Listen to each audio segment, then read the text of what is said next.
कवर्धा में लोहारडीह अग्निकांड के आरोप में जेल में बंद आरोपी की मौत के बाद आईपीएस पर कार्रवाई हुई है। गुरुवार देर शाम डिप्टी सीएम विजय शर्मा कवर्धा पहुंचे और परिवार और गांव वालों से बात करने और स्थिति का जायजा लेने के बाद कवर्धा एएसपी को सस्पेंड कर दिया है। शर्मा ने कहा कि मामले की निष्पक्ष जांच की जाएगी, मृतक के परिजनों को सुरक्षा दी जाएगी। लोहारडीह अग्निकांड के आरोप में जेल में बंद विचाराधीन बंदी प्रशांत साहू के मौत के मामले में बुधवार दिन भर बवाल हुआ।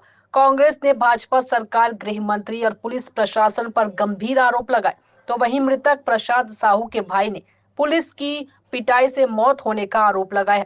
लगभग 10 बजे मृतक प्रशांत साहू का कवर्धा जिला अस्पताल में मजिस्ट्रेट सुबोध मिश्रा और परिजनों की उपस्थिति में पोस्टमार्टम हुआ।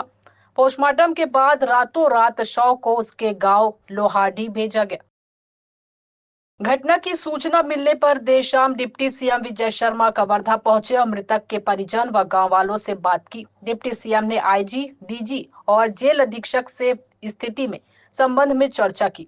रात 12 बजे विजय शर्मा ने पत्रकारों से बात की और घटना में लापरवाही बरतने वाले आईपीएस विकास कुमार को सस्पेंड करने और मृतक परिवार को 10 लाख मुआवजा देने की घोषणा की।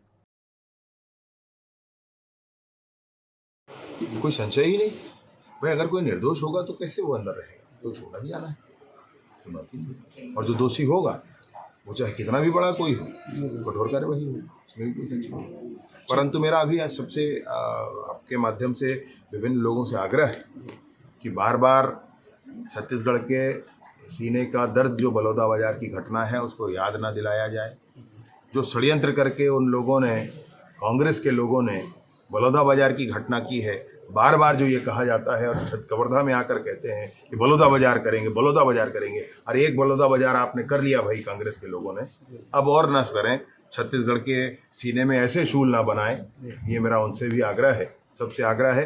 और इस तरीके से भी है अगर, तो जिससे कठोरता से कानून कार्यवाही कर रही है, आगे भी करेगी, उन सबको समझना पड़ेगा। इसमें कोई राजनीतिक षड्यंत्र नजर आ रही है? नहीं, राजनीतिक षड्यंत्र से ये हुआ मैं बिल्कुल नहीं कह रहा हूँ, क्योंकि वो पूरा गांव तो हमारा है, कोई मसला ही नहीं है उसमें। राजनीतिक तौर पर हुआ मैं नहीं कह रहा हूँ, होने के बाद जो राजनीति की जा रही है मैं उस पर आपत्ति कर रहा हूँ। जिसको कौड़ी मतलब नहीं है, जिसको कोई लेन देन नहीं है, वो भी यहाँ नेतागिरी करने आ रहे हैं। तो ऐसे लोगों को समझना पड़ेगा भाई, दुख पर राजनीति, लाशों पर राजनीति, कांग्रेस के नेताओं को इससे गुरेज करना चाहिए, समझना पड़ेगा उनको इस बात को। और नहीं तो जनता ने एक बार तो समझाया है, 15-20 सालों के लिए और समझाएगी जनता, ये अभी समझ लें। कवर्धा से डॉक्टर मिर्जा के साथ मेघा यादव की रिपोर्ट।